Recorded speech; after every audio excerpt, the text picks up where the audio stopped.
Hello and welcome to this brand new Tileman video. We can start this video with some new content. As you can see, I'm doing some fire making, which is a skill we've unlocked in the last video by getting to the general store and purchasing the tinderbox.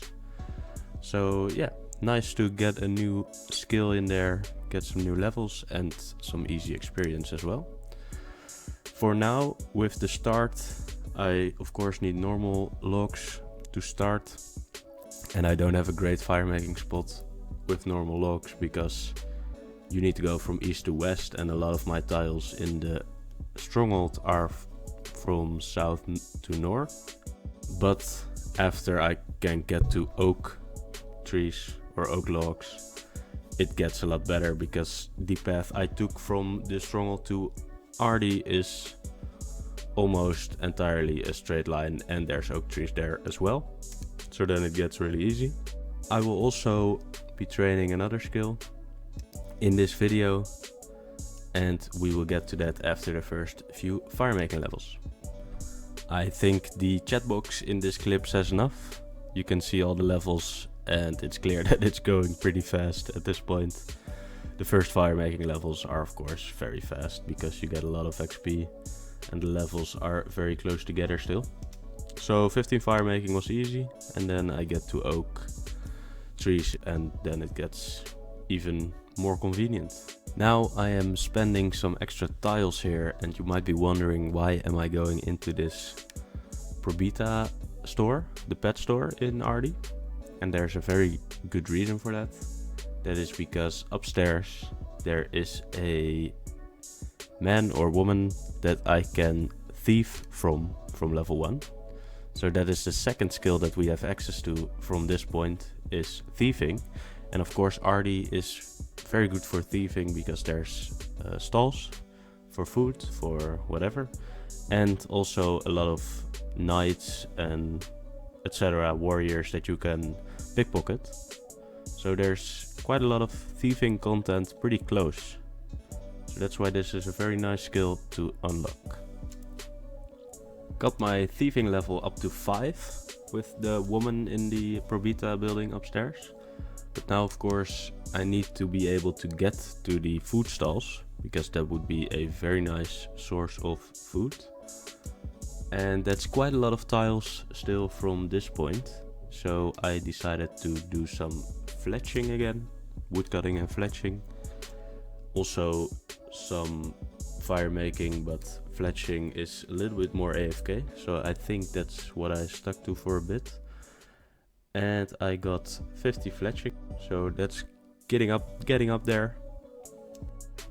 And saved up some tiles to get to the baker stall, and now have access to some good beginner food and easy thieving XP for the first few levels, with a target that's not moving around, which is pretty nice. 25 thieving, which unlocks warrior pickpocketing. There happen to be a few warriors roaming around near my path already, but the problem is that they wander outside and I don't have the tiles to chase them all over the place. That would just be a little bit of a waste. So I had to get a little bit creative and figure out a way to get them in a good spot. So for this method, I attacked a warrior, got them into Probita's house, which I already unlocked most tiles in at the ground floor. Then I just went up the ladder. I closed the door first, then went up the ladder, lose aggro, go back down, and I could pickpocket without it costing me any tiles pretty much. So from this point on it gets way easier to get some good thieving gains and experience. First, this warrior method gets me all the way up to 40 thieving, enabling me to also pickpocket guards. For the guards I also had to unlock some extra tiles in a house here in Ardy, and then so that it would not cost me too much, I would just use the same method, attack the guard, lure it into the house, Then I had to run away for a bit, no ladder there. So I would lose aggro, run back, and then I could pickpocket them freely in the house. So that gave some good options for thieving, some easy XP and some easy gains for the account. 50 thieving, so halfway to 99, am I right? As you may have noticed in some clips already, the path I took now is from the baker's stall down to the boat that goes to Rimington and Brimhaven. I'm going there because I want to go to Rimington and get to Port Sarim from there. At this point it was mostly because I wanted to buy feathers to make my arrow shafts into headless arrows, which I could then at a later time craft into arrows. So that's why I am going there. At this moment the account did not have a specific long-term goal, so I was just going with what I wanted to do at that point, and that was fletching the stack of arrow shafts into headless arrows. With this also unlocking some juicy new content, that is raking content, because there's a convenient farming patch on the way to Port Sarim. This video of course would be nothing without some really busted RNG, which I could even get on my Tileman account, would you believe it or not. Look at this, it's a little bit sad that I don't have the audio for this of course, but I got the freaking Rocky pet with the first thieving levels I have.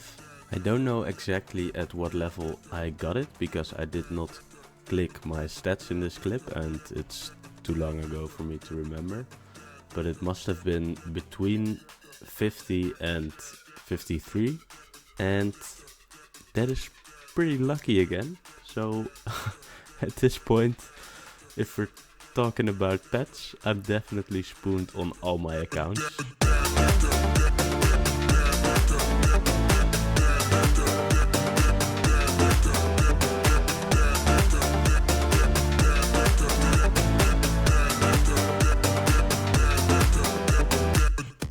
Okay, I'll end the episode here with a nice cash stack of 100k from thieving. That is pretty nice. I also need that money to buy feathers in Port Sarim of course. Another money making method I used before thieving was fletching bows and selling them to the store, but this is way faster. So yeah, that's pretty nice to have the 100k. We achieved some pretty good things this video. Got all the way to Rimington already with tiles. We got over 50 thieving already in one video of getting the skill unlocked. So that's pretty good. Of course, RD is a very good place to do thieving, and I will also continue that in the next video. We also got a pet of course, which is insane, so that's a pretty nice addition to the account. Hopefully you enjoyed this video, and I will see you in the next one.